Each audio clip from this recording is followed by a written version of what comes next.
Have you ever seen 800 billionaires cheer as someone's dignity gets crushed?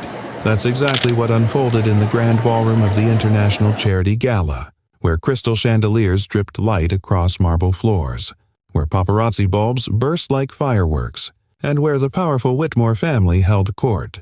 Every eye in the room was on them when the laughter began, laughter not born from comedy, but from cruelty. Maya Carter had just stepped away from the entrance, her presence quiet yet commanding, dressed in a simple black evening dress that contrasted sharply against the glittering gowns and tuxedos that filled the hall.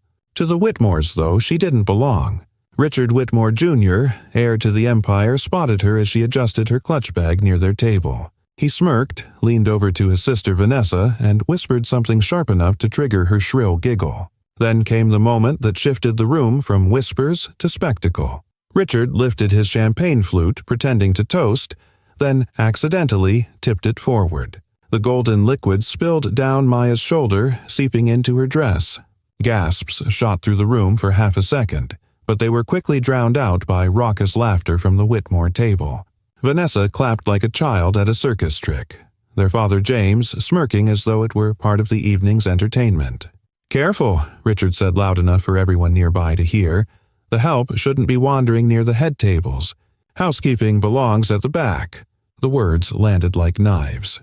Around them, people covered their mouths, torn between discomfort and the contagious thrill of mocking someone who, they assumed, had no power to fight back. Phone cameras emerged from diamond-studded clutches.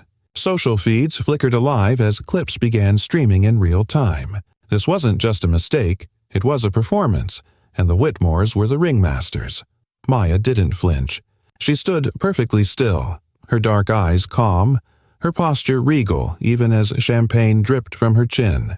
Not a single defensive word left her mouth, and that silence unsettled the few in the crowd who were watching closely, because silence in the face of humiliation can sometimes thunder louder than protest. The Whitmores, blind in their arrogance, mistook that silence for weakness. James leaned back in his chair, satisfied. Richard preened in the attention, tossing out another barb.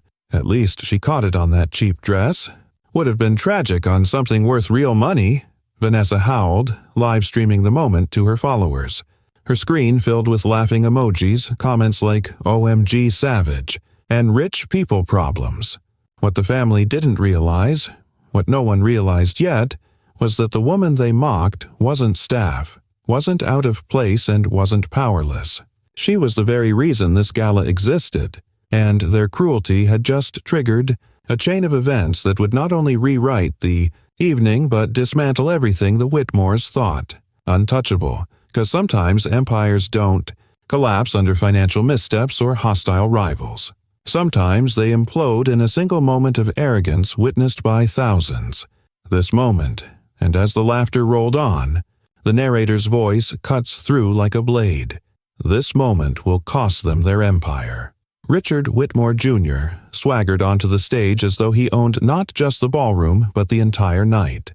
The orchestra faltered into silence as he snatched the microphone from its stand. A grin stretched across his face. "Ladies and gentlemen," he boomed, his voice echoing off the high-arched ceilings, "a little reminder for all of us tonight.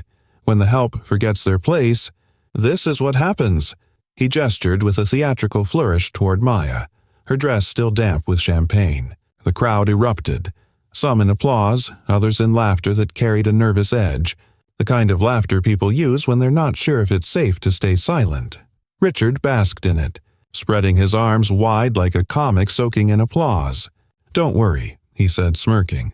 "I'll make sure she gets extra pay for being our evening entertainment. Housekeeping deserves recognition too, right?"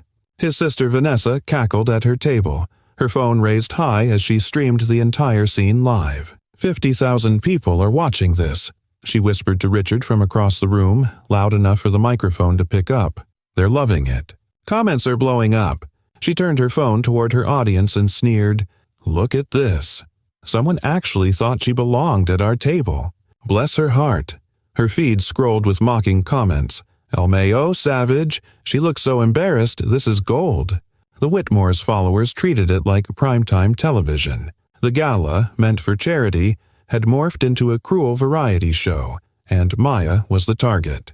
James Whitmore Sr., patriarch of the family, leaned back in his chair, nodding with approval. "That's my boy," he muttered, pride swelling in his chest as though humiliating someone was a family legacy worth preserving. The applause continued, wine glasses clinking as the wealthy elite encouraged the display, yet, in the corners of the room, whispers began to circulate, hushed voices questioning, uncertain eyes watching. Not everyone was comfortable, but none dared to speak out. Through it all, Maya Carter remained a portrait of composure. Slowly, deliberately, she lifted a silk handkerchief from her clutch. She dabbed at her face, wiping away champagne as if she were simply freshening up before a speech. Her watch, an understated but rare timepiece, caught the light, though no one noticed. Her silence wasn't submission, it was patience. Her every movement carried an air of quiet dignity, a strength that seemed almost out of place against the chaos of mockery and flashing cameras. The imbalance of the moment hung heavy in the room. Richard strutted across the stage like a peacock, milking every second.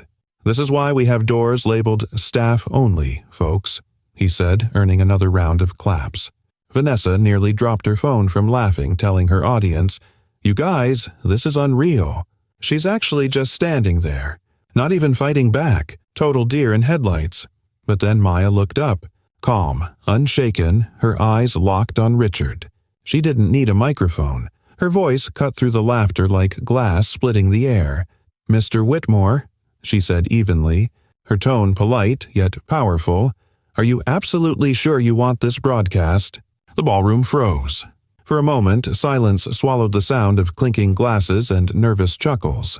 Richard blinked, caught off guard, while Vanessa's live stream numbers spiked as viewers sensed a shift.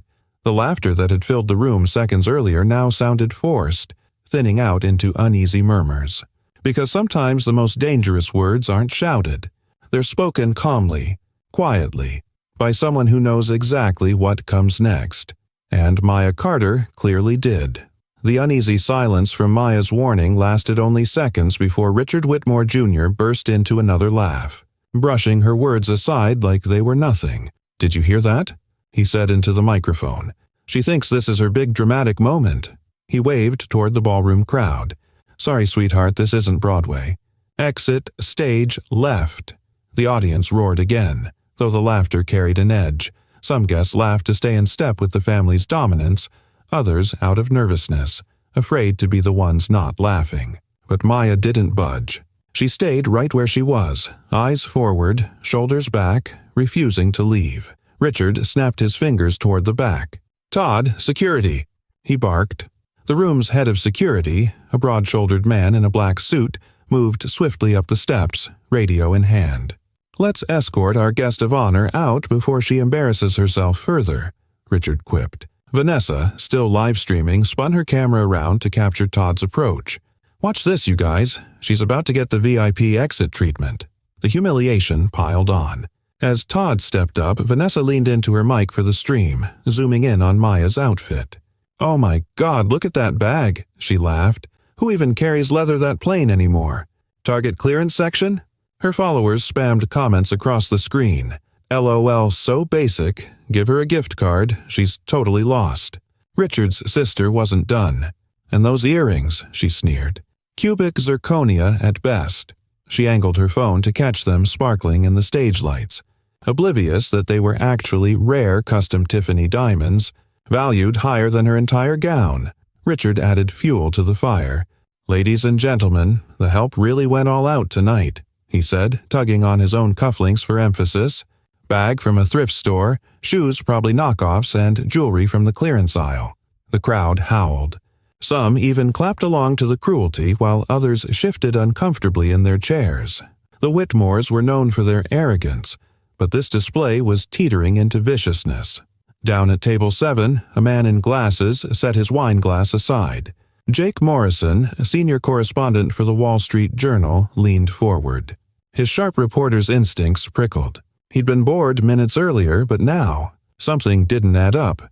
The woman wasn't folding under the weight of humiliation. She was standing firm, every gesture deliberate, her silence loaded. She didn't look like someone caught sneaking onto a stage. She looked like someone calculating the right moment to strike. Morrison pulled out his phone and began typing notes, his eyes narrowing on the scene unfolding. Meanwhile, Todd, the security chief, finally reached Maya. "Ma'am, I'm going to have to ask you to step down," he said, his voice low, professional, but firm. He reached for her elbow. The Whitmore's table roared with laughter again. "Yes, Todd, please, let's clean this up." Richard smirked, adjusting his bow tie like he'd just delivered a grand finale. But Maya didn't resist. Instead, she turned her head slowly, looking directly at Todd, then at Richard, then at the sea of faces staring back at her. The champagne stains glistened under the chandeliers, her silk dress clinging where it had been doused. Her eyes stayed calm, her breathing even. "Before you drag me out," she said clearly, her voice carrying through the mic-less air, "may I place one phone call?" The ballroom froze again. Phones in the crowd stopped recording for entertainment and started recording for evidence. Even Jake Morrison paused his notes, his thumb hovering over the keyboard, because in that one request, quiet but firm, Maya planted something dangerous in the room, a seed of reversal. And suddenly, nobody was laughing quite the same way. The security chief's hand was still on Maya's elbow when she slowly lifted her phone, calm as ever. The entire ballroom leaned in without meaning to, as if 800 people had collectively forgotten how to breathe. Maya tapped her screen, placed the phone on speaker, and let it ring. Ring. The sound echoed through the hall's microphones louder than any violin that had played that night. Heads turned. Whispers swirled. The Whitmores smirked, convinced this was her last desperate act. Ring. Vanessa zoomed her live stream in tighter, sneering into her camera. She's calling Uber Eats, or maybe her boss. "Watch this, guys. She's toast." Her 70,000 viewers filled the chat with laughing emojis. Ring. Jake Morrison, the reporter at Table 7, had already flipped his phone sideways, recording the moment. He had no idea what was about to happen, but every instinct told him this was a story. Then the line clicked. A voice, crisp and professional, filled every corner of the ballroom through the speakers. "Yes, Ms. Carter, is this about the $1.2 billion Whitmore acquisition?" The words sliced the air like a blade. The room gasped collectively. Champagne glasses stopped mid-air. The smirks vanished from Richard Jr.'s and Vanessa's faces in an instant. Richard Sr., sitting at the head table, went pale. "Acquisition?" He croaked almost too softly to hear. Maya didn't flinch. She didn't even raise her voice. She simply tucked her phone against the mic so everyone could hear clearly. "Actually," she said evenly, "it's about whether we proceed or not." The Whitmores froze. Every single one of them. Richard Jr.'s jaw worked like he was trying to form words but found none. Vanessa's live stream exploded, comments shooting so fast her viewers couldn't keep up. "What? Did they just say 1.2 B? Who is she?" Her audience count doubled in seconds. The ballroom fell into stunned silence. No more laughter. No more applause. Just the faint hum of chandeliers above and the pounding heartbeat of a room full of billionaires realizing they might be watching the collapse of an empire in real time. On the other end of the call, the voice continued, unbothered by the chaos it had just unleashed. "We're ready to finalize documents first thing Monday. Unless, of course, you've reconsidered." Maya let the silence linger. Her calm presence felt like a storm building, controlled but inevitable. Then, with the faintest smile, she replied, "I may have some concerns about compatibility." The Whitmores' faces told the whole story, sudden panic mixed with dawning comprehension. The audience stared at them, not her, waiting for their response. Jake Morrison's thumbs flew across his screen. He fired off a single tweet, short and sharp. Breaking. Black woman humiliated on Gala stage revealed as CEO Maya Carter. Her company negotiating 1.2 B acquisition of the Whitmores. By the time the tweet sent, his phone buzzed back with notifications, likes, retweets, comments, spreading like fire across social media. And inside the ballroom, the weight of Maya's calm words hung in the air. She wasn't asking to be respected. She was holding the future of the Whitmore empire in the palm of her hand. And everyone knew it. The cliffhanger wasn't whether she had power. It was what she was going to do with it. The silence that followed Maya's calm statement, pressed down heavier than the chandeliers above. Vanessa's phone shook in her grip as her live stream audience surged past 100,000. Comments flying so quickly she couldn't read a single one. On stage, the whispers began, low and sharp, spreading through the ballroom like sparks catching dry leaves. Wait, did she say acquisition? She's the buyer? No. Impossible. The professional voice on the speakerphone cut through the murmurs, steady and unmistakable. To clarify for the record, Ms. Carter is the CEO of Carter Global Tech. The $1.2 billion deal currently in negotiation concerns the acquisition of Whitmore Enterprises. Gasps erupted. A glass shattered somewhere in the back as a guest lost their grip. Dozens of heads swiveled toward the Whitmores, their faces flushed and frozen. The family that had mocked, poured champagne, and laughed moments ago now looked like prey cornered under floodlights. Richard Jr.'s bravado crumbled instantly. Carter, as in Carter Global? He stammered, mic slipping in his hand. His voice cracked loud enough to carry. No, that can't. His sister Vanessa's livestream captured every second. Comments exploded. Holy bleep! She's the CEO. The waitress owns them. This is history. I'm watching history. Maya didn't raise her voice. She didn't have to. Her calm became the sharpest weapon in the room. Slowly, she wiped the last of the champagne from her wrist with her silk handkerchief, eyes locked on Richard Jr. Then, addressing the phone, she said, "Thank you for the confirmation. Now, before we proceed further, could you update everyone here on our current shareholding position in Whitmore Enterprises?" The question hung heavy in the air, a loaded trigger waiting to be pulled. The crowd shifted uncomfortably, their eyes darting between the Whitmores and the woman they had dismissed as the help. Jake Morrison, the Forbes journalist, had stopped typing. Instead, he held his phone high, recording everything now, fully aware this clip would go viral before the night was over. The Whitmore's empire wasn't just wobbling, it was teetering at the edge of collapse. And Maya, standing in a champagne-soaked dress, was the one deciding whether to tip it over. The ballroom held its collective breath, waiting for the next words from the speakerphone. The humiliation had flipped. The power dynamic had shifted, and for the first time in their lives, the Whitmores realized the joke was on them. The voice on the phone cleared its throat, ready to reveal exactly how much control Maya already had over the empire that had just tried to crush her. The line crackled through the ballroom speakers, every syllable amplified into the cavernous silence. The voice of Maya's board representative carried the weight of a sledgehammer. For clarity, Carter Global already holds 29% of Whitmore Enterprises' voting shares, he announced. Our acquisition talks with the Whitmore family have been ongoing for months. Until tonight, the deal was structured as a friendly merger. The words struck like lightning. Gasps tore through the ballroom, guests covering their mouths, jaws dropping mid-sip of champagne. Phones shot higher into the air to capture the moment, streams exploding with comments. She already owns them. This isn't just drama, it's corporate war. The Whitmores are done. Richard Sr., the patriarch who had been lounging smugly until then, pushed himself halfway out of his chair.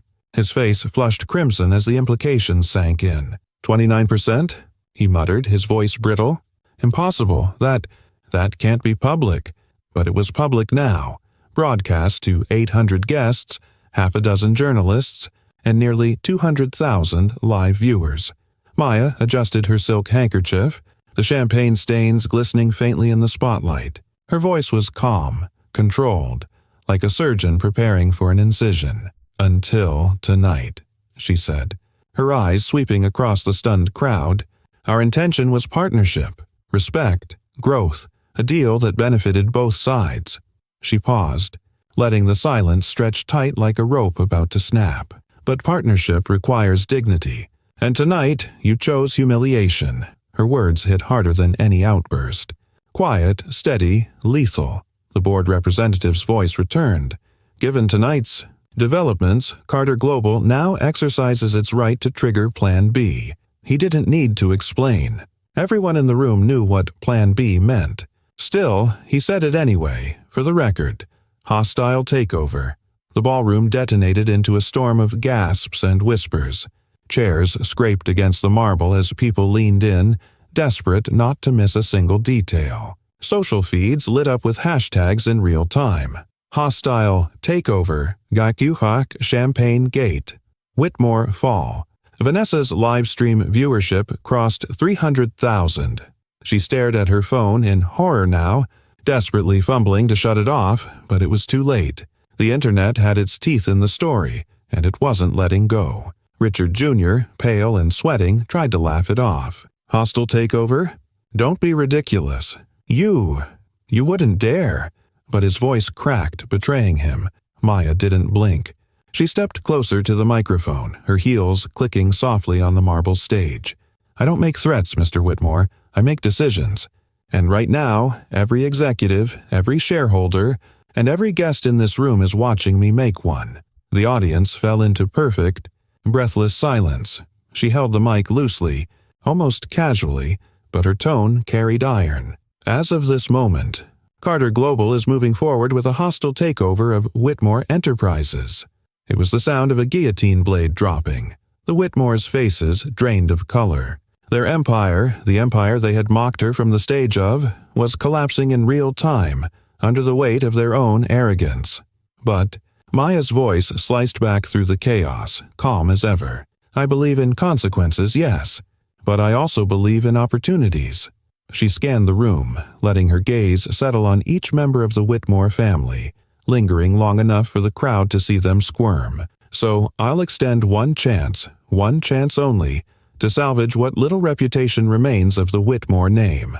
Every phone in the ballroom zoomed in. Every reporter's pen scratched faster. The crowd leaned forward, hanging on the knife edge of her words. Maya's eyes locked on Richard Sr. as she said, "What you do in the next few minutes will determine whether your family loses everything, or whether you walk away with a shred of dignity intact." The room hung in breathless silence, every chandelier sparkle reflecting the weight of Maya's next words. She didn't shout. She didn't need to. Her calm voice carried farther than any of the Whitmore's cruel laughter ever had. "Here are the conditions," she began, each phrase delivered with surgical precision. "First, within the next 24 hours, the Whitmore family must issue a public apology, not a statement crafted by lawyers. A real acknowledgement of your actions tonight, broadcast as widely as your mockery was." Phones lit up, recording every word. The Whitmores froze, knowing the world was already listening. "Second," Maya continued, her voice steady, unyielding, "Whitmore Enterprises will implement diversity and accountability reforms. Executive compensation will be tied directly to inclusion metrics. No progress, no pay." A ripple of shock ran through the room.